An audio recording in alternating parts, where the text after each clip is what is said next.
is famous for its gripping stories, lovable characters, and epic fight scenes. Oh, and did I mention the epic fight scenes? Anyway, in the world of anime, among all the action and drama, there are some characters who stand out for their amazing comedy. Funny anime characters hold a special place in fans' hearts because of their hilarious antics, witty lines, and perfect timing. And then there are those rare satire and parody characters who manage to be funny without even trying. But they all share one thing in common. They can make viewers crack up with pure delight. So stick around to the end of the video as we ramp up the satire and parody meter with each pick. Coro Sensei from Assassination Classroom. Coro Sensei, the eccentric alien teacher from Assassination Classroom, is a prime example of satire done right. Despite being the target of his students' attempts to assassinate him, this superpowered octopus-like creature has an unexpected twist. He plans to destroy Earth after finishing his stint teaching Class 3E. It's a premise that sounds absurd on paper, but that's where the satire kicks in. While Coro Sensei possesses immense destructive abilities and is feared as public enemy number 1, his character is anything but villainous. In fact, he's remarkably kind and nurturing towards his students. His exaggerated facial expressions, lightning-fast comedic reactions, tendency to panic in humorous situations, and unshakable faith in his students' potential all contribute to his charm. Whether he's moved to tears by a heartwarming moment or comically freaking out over something adorable, Coro Sensei never fails to bring laughter to the screen. Coro Sensei nails satire by mixing a deadly threat with a caring teacher vibe. Assassination Classroom isn't just funny, it flips your expectations about characters and situations. Coro Sensei's knack for balancing menace with real care for his students gives him a comedic edge that sticks with me. There's one scene, for example, where Coro Sensei appears wearing a Naruto headband. In one of the more dynamic parody scenes, Coro Sensei stretches his body like Luffy from One Piece, calling his arms a gum slingshot. Slingshot! It's just the start, and he already reached the high spot of the satire meter with 90%. Tatsuhiro Sato from Welcome to the NHK. Welcome to the NHK is a unique and impactful series that delves deep into the psyche of its protagonist, Tatsuhiro Sato, presenting him as 99% satire and parody of extreme otaku and hikikomori lifestyles and 1% simp. Sato represents the worst aspects of otaku culture, where people become reclusive and avoid real-world interactions and responsibilities by getting lost in fan fiction and conspiracy theories. Unlike other anime, manga, and light novels that often glamorize these lifestyles, this series shows a more realistic and unflattering side. The series starts with Sato as a shut-in, living off his parents' allowance and avoiding the outside world. Right from the beginning, it challenges the romanticized view of otaku life, showing it as a sad and stagnant existence. Sato's belief in a grand conspiracy by the NHK, Nihon Hikikomori Kyokai, or Japanese Hikikomori Association, to keep people like him trapped is both absurd and revealing, highlighting his refusal to take responsibility for his failures and his tendency to blame external forces for his situation. As the series progresses, Sato's interactions with other characters reveal just how deep his delusions run. Misaki, the mysterious girl who offers to help him, is not just a savior, but also has her own manipulative tendencies. Her character mirrors Sato, showing how broken people can exploit each other to feel better about themselves. Their relationship, based on a contract for nightly lessons, mocks the idea of self-improvement through external pressure rather than genuine self-reflection. Sato frequently lies and manipulates others to maintain his delusions, whether it's pretending to be a game developer to impress his friend Yamazaki, or getting involved in a suicide pact to gain favor with his senpai. Sato's actions parody the escapist fantasies often found in otaku media. These fantasies promise success and fulfillment without real effort or change. But NHK brutally deconstructs this by showing the disastrous consequences of such behavior. Yamazaki, Sato's friend and fellow otaku, adds to the satire of Sato. His obsessive passion for creating a Gao game, a type of Japanese dating sim, and his retreat from reality reflect the more socially acceptable yet still unhealthy aspects of otaku culture. Unlike Sato, Yamazaki has real skills and ambitions, but his inability to face reality keeps him stuck in a cycle of unfulfilled dreams and escapism. Psyche Kusuno from The Disastrous Life of Psyche K. The disastrous life of Psyche K, Season 1, is about Psyche Kusuno. Born with innate supernatural powers, Kusuno Psyche had a seemingly easy life. His psychic abilities, like telepathy and psychokinesis, meant he could get anything he wanted. Even in kindergarten, he accidentally attracted media attention when rumors spread about his unbeatable rock-paper-scissors matches against classmates and teachers. Since then, he's been cautious about using his powers publicly. However, as he entered his sophomore year of high school, amidst all the hijinks that followed, Kuso started to loosen up on this habit. I really like Psyche a lot. What he does seem natural. He doesn't try to be funny at all, and he has a calm demeanor, yet he still makes me laugh. Most of the characters in the show have you cracking up with their exaggerated reactions and slapstick humor, while others kill it with their witty banter. But there's this one guy who's just plain annoying. Endo, I'm looking at you. Particularly notable for its clever use of fourth wall breaking. While characters being aware that they're in a story isn't entirely original, we've seen it in Spider-Man and Deadpool, here it serves a different purpose. Psyche's vague awareness of the broader world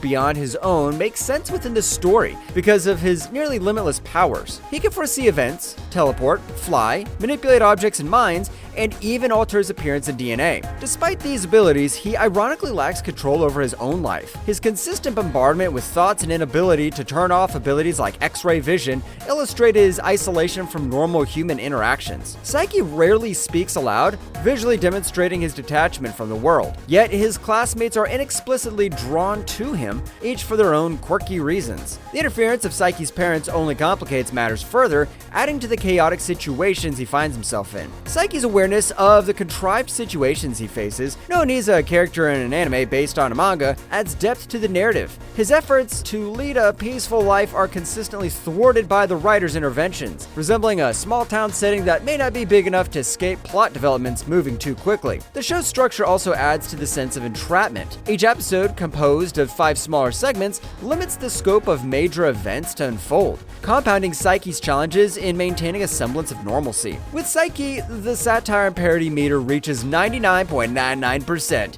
He loses 0.1% for being friends with Endo. Saitama from One Punch Man. Saitama from One Punch Man is a hilarious take on the overpowered hero tripe. Unlike other powerhouse characters who train endlessly and face escalating threats, Saitama could beat almost anyone with just one punch. This isn't because of a complex training regimen or deep-seated rage, it's just how he's written. He's a through-and-through parody character who tops our satire meter with 100%. I came across a reel the other night arguing that Saitama could crush Goku in a one-on-one battle, especially with the recent developments in the manga that made him even more overpowered. While I won't spoil those details, it got me thinking about the power scaling in One Punch Man. Power scaling is fun to discuss if done right, but it often gets messy and toxic in fandoms. Let's talk about this in good faith. Comparing Saitama's feats to those of someone like Goku might show that Goku has more raw strength or speed, but Saitama would still win effortlessly. This isn't even a fair fight because it all boils down to how their stories are written. In most hero stories, the protagonist faces stronger villains, overcomes challenges, and grows. Goku battles increasingly powerful foes, improving through strategy, training, or sheer willpower, and without those struggles, there's no story. Saitama, however, is different. His conflicts isn't with villains, it's with his own boredom. He yearns for a real challenge but defeats every opponent with a single punch, leaving him frustrated. This setup is primarily parodic. His hero name is Caped Baldy. The series sets up villains, making the audience think Saitama might finally meet his match, only for him to obliterate them effortlessly. For example, his disciple Genos and other S-Class heroes struggle and lose against villains, only for Saitama to step in and win without breaking a sweat. At the end of the first season, Saitama faces Lord Boros, who smacks him around a bit, but even Boros admits Saitama was holding back. Saitama needs conflict for a story, but he beats everyone with one punch. If he found a real challenge, his story would be over. There's even a paradox here. If Saitama fought Goku and lost, he'd be thrilled to find a worthy opponent achieving his goal. So he either wins the fight or wins existentially by finding a challenge. All this is for fun, of course. I'm not saying Goku's weak. Comparing serious characters to parodic ones isn't really fair. Satire characters doing the over-the-top stuff is part of the joke, and it doesn't lessen their story. Debating who's stronger is fun, but we should consider the roles of these characters play in their stories. Sakata Gintoki from Gintama. Gintoki Sakata, the protagonist of Gintama, is a satirical twist on the classic shonen hero archetype. He does not score 100% on the satire scale like Saitama. He broke that scale to bits. Typically, shonen heroes are young, determined, and morally upright characters who strive for greatness, like Naruto, Luffy, or Ichigo. Gintoki, on the other hand, is a lazy, apathetic samurai in his late 20s who loves reading manga, eating sweets, and avoiding work. Gintoki's lack of ambition is a major contrast to the usual shonen protagonist, who has grand dreams and relentless drive. While many heroes train tirelessly to master powerful techniques, Gintoki spends the time lounging around practicing nonsensical moves like the Kamehameha from Dragon Ball just for fun. His weapon of choice is a simple wooden sword, which he buys from a TV shopping channel, making a mockery of the elaborate legendary weapons often seen in other series. Despite his slacker persona, Gintoki has moments where he displays incredible strength and heroism, often reluctantly. These instances are played up for comedic effect, as viewers don't expect such a laid-back character to suddenly become a formidable warrior. His ability to switch from a bumbling goof to a serious hero is part of the satire, highlighting the absurdity of traditional hero traits. Gintoki's relationships further the satire. He has a strained relationship with his landlady over unpaid rent, adding a real-world humor. His odd job's business barely stays afloat, contrasting sharply with the typical thriving endeavors of shonen protagonists. His interactions with sidekicks Kagura and Shinpachi are more familiar and realistic, filled with petty squabbles and genuine care rather than the idealized mentor-student dynamic seen elsewhere. This series also uses Gintoki to parry other famous anime characters and tropes. For example, Gintoki practicing the Kamehameha lampoons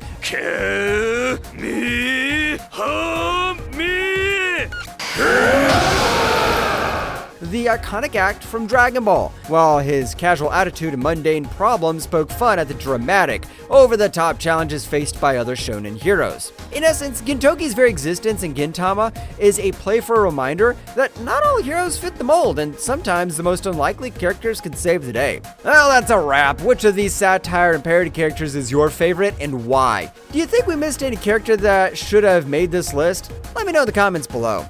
We'll include them in part 2, and don't forget to like, subscribe, and hit the bell icon for more anime content. Until next time, keep laughing and enjoying your anime adventures.